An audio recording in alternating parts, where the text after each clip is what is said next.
Hello friends, welcome to learn services. This is Ram Soni. देखिए, आप एक एमपीपीएससी एस्पिरेंट हैं और मध्य प्रदेश में तकरीबन 3 लाख से ऊपर बच्चे एमपीपीएससी की तैयारी करते हैं। ये बेशक सही बात है कि सभी बच्चे एग्जाम नहीं देते हैं, लेकिन मेजॉरिटी ऑफ द बच्चे कहीं ना कहीं प्रिपरेशन से एसोसिएट रहते हैं। कई बार वैकेंसीज कम आती हैं, इसके कारण ही बहुत सारे लोग फॉर्म अप्लाई नहीं करते। बट 3 लाख से ऊपर कैंडिडेट्स जो हैं वो मध्य प्रदेश में प्रिपरेशन से एसोसिएटेड हैं। एज ए एमपीपीएससी एस्पिरेंट आपके कुछ अधिकार भी हैं, चूंकि आप भारत के नागरिक भी हैं।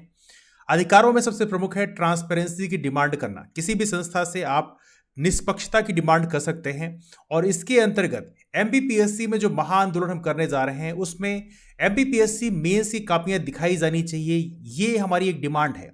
एटलीस्ट इससे हमें भी इंसाइट मिलता है कि किस तरह से क्वेश्चंस में नंबर दिए जाते हैं। एटलीस्ट हमें ये पूरी आइडिया मिल जाती है कि एमपीपीएससी का प्रोसेस ट्रांसपेरेंट है, फेयर है।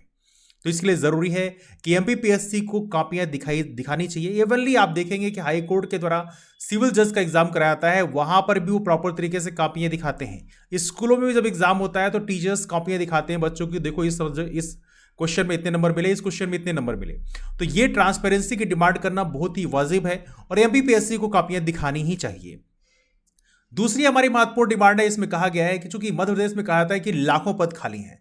अब देखो, जब लाखों पद खाली हैं तो कम से कम वैकेंसी जब निकालते हो एमपीपीएससी की, तो 50-60 वैकेंसी निकालना है बहुत ही शर्मनाक है।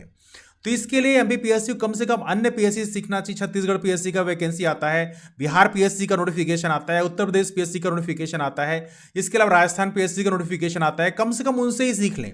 तो एमपीपीएससी को इंश्योर करना चाहिए कम से कम 700 पदों के लिए वैकेंसी इस बार एमपीपीएससी 2025 में निकाली जानी चाहिए। तीसरी मांग हमारी है कि देखिए, यहां पर सबसे इंपॉर्टेंट है किसी एग्जामिनेशन प्रोसेस का कि रिजल्ट टाइम से आना चाहिए। आपको पहले से डिक्लेयर करके रखना चाहिए कि रिजल्ट इस टाइम पे आ जाएगा। टाइम बॉन्ड मैनर पे ही रिजल्ट जारी करना चाहिए। लेट लतीफी यदि रिजल्ट में होती है, इसका मतलब यह है कि आपकी संस्था जो है वो इंटीग्रिटी के साथ काम नहीं कर रही है। ये ऑलरेडी आपके संस्था पे एक सवाल खड़ा करता है। इसलिए जरूरी है, हम ये डिमांड करते हैं कि रिजल्ट हमेशा टाइम बॉन्ड मैनर पे ही जारी किए जाने चाहिए। चौथी हमारी महत्वपूर्ण डिमांड है, देखिए कोई पेपर बनता है, इस पेपर को तैयार करने के लिए, खासतौर से सिविल सर्विसेज का पेपर यदि बनता है तो उसको तैयार करने के लिए पूरे साल एक्सपर्ट्स काम करती हैं। ऐसी कौन सी एक्सपर्ट कमेटी आप हायर करते हैं जो 100 क्वेश्चन फेयर तरीके से बना नहीं पाती है, उसके सही आंसर तक नहीं दे पाती है? मैं ये एमपीपीएससी से रिक्वेस्ट करूंगा कि आप लोग प्रॉपर तरीके से ऐसे एक्सपर्ट्स को हायर करें जिनका एक अच्छा ट्रैक रिकॉर्ड हो। ऐसा नहीं है कि कोई अरे गरे को आप हायर कर लो। प्रॉपर तरीके से एक अच्छे ट्रैक रिकॉर्ड के एक्सपर्ट्स को हायर किया जाए, और एक्सपर्ट्स की क्या क्वालिफिकेशन है ये भी पब्लिक किया जाए, जिससे एटलीस्ट यहां पर ट्रांसपेरेंसी हो पाए। क्वेश्चंस यदि गलत होते हैं, इससे कैंडिडेट्स को मानसिक तरीके से काफी कैंडिडेट आहत होते हैं, मानसिक तनाव का शिकार बन जाते हैं। तो यहां पर एमपीपीएससी को इंश्योर करना चाहिए कि जो पेपर बनाया जाता है उसमें किसी भी तरह से गलतियां ना हो। तो ये कुछ प्रमुख डिमांड हमारी है।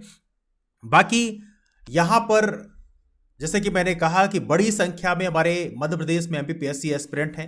3 लाख से ऊपर बच्चे एमपीपीएससी की तैयारी करते हैं, और यदि एमपीपीएससी इन चीजों में फेयर तरीके से काम नहीं करती, मतलब बड़ी संख्या में लोगों को मानसिक तौर पे नुकसान पहुंचाया जाता है।